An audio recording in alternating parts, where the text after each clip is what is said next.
Oh, I think there were a number of positives today. I think Ishan Kishan played a very mature innings. He certainly held the innings together for us. Obviously, our batters assessed the wicket, and we felt it was a very nice wicket to bat on, and that a large score was going to be required. So we maintained that aggressive approach, but it was still important to have an in-batter in at the very end to ensure that we could capitalise on those last few overs. So I think as a batting unit, we maintained the course. Ishan again, excellent innings from him.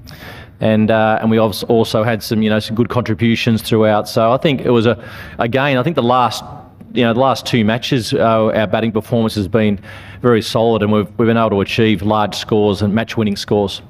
I think we'll always be aggressive and always be positive, but we'll always try and be smart as well and understand that not all surfaces play the same way. And so a score of 170 or 180 might be a match-winning score. So we've never seek to try and make over 200 every innings, but if we believe that the surface is good enough and our batters are can get some partnerships together, then you can get those match-winning scores. Probably just back to your previous questions, I think from a bowling point of view, it's very tough to bowl on such a good wicket, even though the ground's quite large. The wicket was very, very good, and it's lucky if you can have some small wins in your bowling innings, and it might just be a ball, or it might just be an over. I thought Pat Cummins set the tone beautifully at the beginning. Was a little unlucky not to get a wicket early, and then I think maybe the Eshan Malinga over in the middle there, and then the run out was certainly very helpful in us being able to achieve what we needed to do as far as restricting them, because at one stage at the halfway point they may have been on target. Weren't as clinical in the field today. I think we could have been a bit cleaner in the field, but like I said, the highlight was the run out, and then obviously getting 10 wickets was a great effort. Yeah, we're very fortunate to have two excellent wicket keepers in our side, and they're both excellent fielders.